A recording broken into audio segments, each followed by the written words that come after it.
चला विद्यार्थी मित्रांनो, आज आपण एक खूप छान आणि मनाला स्पर्श करणारी पोएम शिकणार आहोत, जिचे नाव आहे गोल्डन चेन. ही पोएम मैत्रीबद्दल आहे आणि आपल्या आयुष्यात मित्रमैत्रिणी किती महत्वाची असतात हे यामध्ये सांगितलं आहे. सगळ्यांनी लक्ष देऊन ऐकायचं हं, कारण ही कविता आपल्याला केवळ मार्क मिळवण्यासाठी नाही तर चांगलं माणूस होण्यासाठी पण शिकवणार आहे. चला तर मग पहिली ओळ बघूया.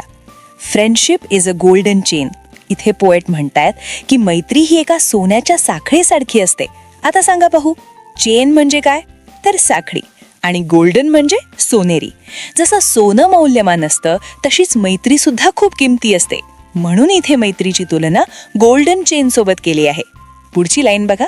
The links are friends so dear. आता साखळी कशाने बनते? तर छोट्या छोट्या कड्यांनी एकमेकांना जोडून बनते, बरोबर ना? त्या साखळीच्या कड्यांना इंग्लिशमध्ये लिंक्स म्हणतात. इथे कवी म्हणतोय की आपले प्रिय मित्रमैत्रिणी हे त्या सोन्याच्या साखळीच्या कड्यांसारखे असतात, जे आपल्या आयुष्याला जोडून ठेवतात. तिसरी ओळ आहे, and like a rare and precious Jewel. एवढे दोन महत्वाचे शब्द आहेत. रेअर म्हणजे दुर्मिळ, जे सहजासहजी मिळत नाही, आणि प्रेशियस म्हणजे खूप मौल्यवान किंवा ज्याची किंमत करता येत नाही. ज्युएल म्हणजे दागिना किंवा रत्न. तर मैत्री ही एखाद्या दुर्मिळ आणि मौल्यवान रत्नासारखी असते, जी प्रत्येकाला मिळतेच असं नाही. पुढची ओळ बघा. It's treasured more each year. याचा अर्थ असा की जशी जशी वर्ष जातात तशी मैत्रीची किंमत वाढतच जाते. ट्रेजर म्हणजे खजिना किंवा जपून ठेवलेली संपत्ती. जसं आपण दागिने जपून ठेवतो तशीच मैत्री ही प्रत्येक वर्षी अजूनच मोलाची होत जाते. म्हणजे जुनी मैत्री ही जास्त घट्ट असते. आता मला सांगा विद्यार्थी मित्रांनो, या पहिल्या 4 ओळींमध्ये मैत्रीची तुलना कशासोबत केली आहे? तर उत्तर सोपं आहे. मैत्रीची तुलना सोन्याच्या साखळीशी आणि मौल्यवान रत्नाशी केली आहे.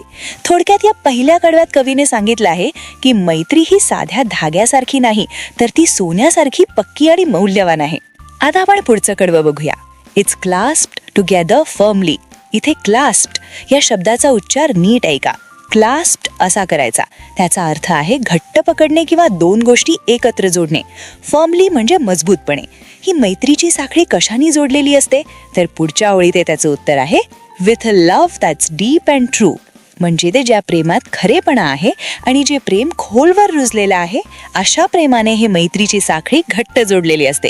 नुसती वरवरची ओळख म्हणजे मैत्री नव्हे, तर मनापासून केलेलं प्रेम म्हणजे मैत्री. पुढची लाईन आहे, and it's rich with happy memories. आपली मैत्री कशाने श्रीमंत असते? पैशाने का? तर नाही, मेमरीजने.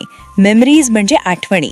आपण मित्रांसोबत जो वेळ घालवतो, मस्ती करतो, त्या गोड आठवणींनी मैत्री समृद्ध होते. And fond recollections too. इथे रिकलेक्शन्स हा शब्द थोडा नवीन आहे. रिकलेक्शन्स म्हणजे जुन्या आठवणींना उजाळा देणे, आणि फॉन्ड म्हणजे प्रेमळ किंवा हव्याशा वाटणाऱ्या. तर मैत्रीमध्ये जुन्या आणि गोड आठवणींचा खजिना असतो. आता एक विचार करा, मैत्रीची साखळी कशाने घट्ट बांधलेली असते? याचं उत्तर आहे खरे प्रेम आणि गोड आठवणी यांनी ती घट्ट असते. या दुसऱ्या कडव्यात कवीला हेच सांगायचं आहे की मैत्री टिकते ती विश्वास आणि आठवणींमुळे. चला आता तिसऱ्या कडव्याकडे वळूया. Time can't destroy it's beauty. बघा, डिस्ट्रॉय म्हणजे नष्ट करणे किंवा तोडून टाकणे. इथे कवी म्हणतोय की वेळ मैत्रीच्या सौंदर्याला नष्ट करू शकत नाही. कितीही काळ लोटला तरी खरी मैत्री तशीच सुंदर राहते. For as long as memory lives. जोपर्यंत आपल्या मनात आठवणी जिवंत आहेत तोपर्यंत मैत्री जिवंत राहते. माणसाचं शरीर म्हातारं होतं, पण आठवणी आणि मैत्री कधीच म्हातारी होत नाही. Years can't erase the pleasure. इथे इरेज म्हणजे रबराने पुसतो तसं पुसून टाकणे, आणि प्लेजर म्हणजे आनंद. कितीही वर्ष गेली तरी मैत्रीचा आनंद काळ पुसून टाकू शकत नाही. That the Joy of friendship gives. म्हणजे मैत्रीतून मिळणारा जो आनंद आहे तो कायमस्वरूपी असतो, तो कधीच कमी होत नाही. आता मला सांगा, काळाचा किंवा वेळेचा मैत्रीवर काही परिणाम होतो का? तर नाही. उलट वेळेनुसार मैत्री अजून पक्की होते. थोडक्यात या कडव्यात हे सांगितलं आहे की मैत्री ही चिरकाळ टिकणारी गोष्ट आहे, तिला मरण नाही. आता शेवटचं आणि महत्वाचं कडवं बघूया. For friendship is a priceless gift. इथे प्राइसलेस या शब्दाचा उच्चार प्राइसलेस असा करायचा. प्राइस म्हणजे किंमत, आणि प्राइसलेस म्हणजे ज्याची किंमतच होऊ शकत नाही असे, किंवा ज्याला आपण अनमोल म्हणतो. आणि गिफ्ट म्हणजे भेट किंवा देणगी. तर कवीला असं म्हणायचं आहे की मैत्री ही देवाने दिलेली एक अनमोल भेट आहे, जी खूप महाग आहे. पुढची लाईन बघा. That can't be bought or sold. इथे दोन महत्वाचे शब्द आहेत. बॉट म्हणजे विकत घेणे आणि सोल्ड म्हणजे विकणे. बॉट हा बाय या शब्दाचा भूतकाळ आहे. तर मैत्री ही अशी गोष्ट आहे जी आपण बाजारात जाऊन पैशाने विकत घेऊ शकत नाही किंवा आपली मैत्री कोणाला विकू शकत नाही. ती बाजारात मिळत नाही. पुढची ओळ आहे but to have an understanding friend. आता अंडरस्टँडिंग म्हणजे काय, तर समजून घेणारा. आपण म्हणतो ना की माझा मित्र मला खूप छान समजून घेतो. तर असा समजून घेणारा मित्र मिळणे खूप कठीण असते. पुढची लाईन बघा, इज वर्थ फार मोर दॅन गोल्ड. इथे वर्थ म्हणजे किंमत किंवा मोल आणि फार मोर म्हणजे खूप जास्त. कवी म्हणतोय की असा समजून घेणारा मित्र मिळणे हे सोन्यापेक्षाही जास्त मौल्यवान आहे. तुमच्याकडे खूप सोनं असेल पण समजून घेणारा मित्र नसेल तर त्या सोन्याचा काय उपयोग. म्हणून खऱ्या मित्राची किंमत सोन्यापेक्षा जास्त असते. आता मला सांगा बाळांनो, या 4 ओळींमध्ये कवीने मैत्रीची तुलना सोन्याशी करून काय सांगितलं आहे, तर सोनं विकत घेता येतं पण मैत्री विकत घेता येत नाही, म्हणून मैत्री श्रेष्ठ आहे. समजलं ना सगळ्यांना. या कडव्यात कवीने हेच सांगितलं आहे की मैत्री ही जगातील सर्वात महागडी गोष्ट आहे जी पैशाने मिळत नाही तर नशिबाने मिळते. आता शेवटच्या कडव्याकडे वळूया. And the golden chain of friendship. ही ओळ आपण आधी पण बघितलीये की मैत्री ही एका सोन्याच्या साखळीसारखी असते जी 2 लोकांना जोडते. पुढची ओळ आहे is a strong and blessed tie. इथे ब्लेस्ड म्हणजे आशीर्वादाने मिळालेले किंवा पवित्र आणि टाय म्हणजे बंधन किंवा गाठ. मैत्रीचे हे बंधन खूप मजबूत असते आणि ते देवाच्या आशीर्वादाने आपल्याला मिळते. ते काही साधंसुधं बंधन नाही. पुढची लाईन खूप महत्वाची आहे बघा, बाइंडिंग किंड्रेड हार्ट्स टुगेदर. इथे किंड्रेड हा नवीन शब्द आहे.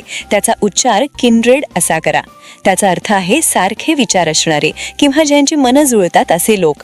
आणि बाइंडिंग म्हणजे बांधून ठेवणे.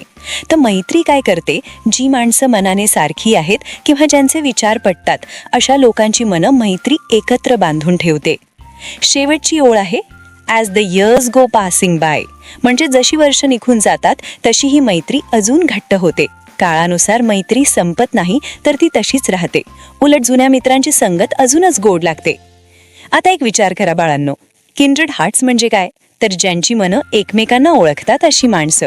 कवीला हेच सांगायचे आहे की मैत्री फक्त ओळखीच्या लोकांमध्ये होत नाही तर ज्यांची मनं जुळतात त्यांच्यातच खरी मैत्री होते. तर बाळांनो, इथे आपली ही कविता संपली आहे. खूप छान आणि छोटीशी कविता होती. आता आपण या पूर्ण कवितेची सेंट्रल आयडिया म्हणजे मध्यवर्ती कल्पना बघूया. या कवितेत कवयित्रीने सांगितलं आहे की मैत्री ही सोन्याच्या साखळीसारखी अनमोल असते. ती पैशाने विकत घेता येत नाही. खरा मित्र सोन्यापेक्षा मौल्यवान असतो आणि काळाच्या ओघात मैत्रीचे बंधन अजूनच घट्ट होत जाते. आता या कवितेचा टोन कसा आहे, तर तो खूप आदरार्थी आणि मनाला भिडणारा आहे. मैत्रीबद्दलचा आदर यातून दिसतो. आता मी तुम्हाला 5 सोपे तोंडी प्रश्न विचारणार आहे. बघूया कोणाकोणाला उत्तरे येतात. पहिला प्रश्न, is friendship a cheap thing. मैत्री स्वस्त गोष्ट आहे का? उत्तर आहे नाही, ती प्राइसलेस आहे. दुसरा प्रश्न, can you buy a friend in a shop. तुम्ही दुकानात मित्र विकत घेऊ शकता का? उत्तर आहे नो. तिसरा प्रश्न, what is more valuable than gold. सोन्यापेक्षा जास्त मौल्यवान काय आहे? उत्तर आहे अन अंडरस्टँडिंग फ्रेंड. चौथा प्रश्न, what kind of hearts does friendship bind. मैत्री कशी मनं जोडते? उत्तर आहे किंड्रेड हार्ट्स. आणि 5वा प्रश्न, who is the poet of this poem. या कवितेच्या कवयित्री कोण आहेत? उत्तर आहे हेलेन स्टायनर राईस. व्हिडिओ आवडला असेल तर लाईक या बटनावर क्लिक करा, चॅनलला सबस्क्राईब करा आणि तुमच्या मित्रमैत्रिणीला हा व्हिडिओ शेअर करा. कॉमेंट बॉक्समध्ये तुमचे नाव व गावाचे नाव कॉमेंट करा.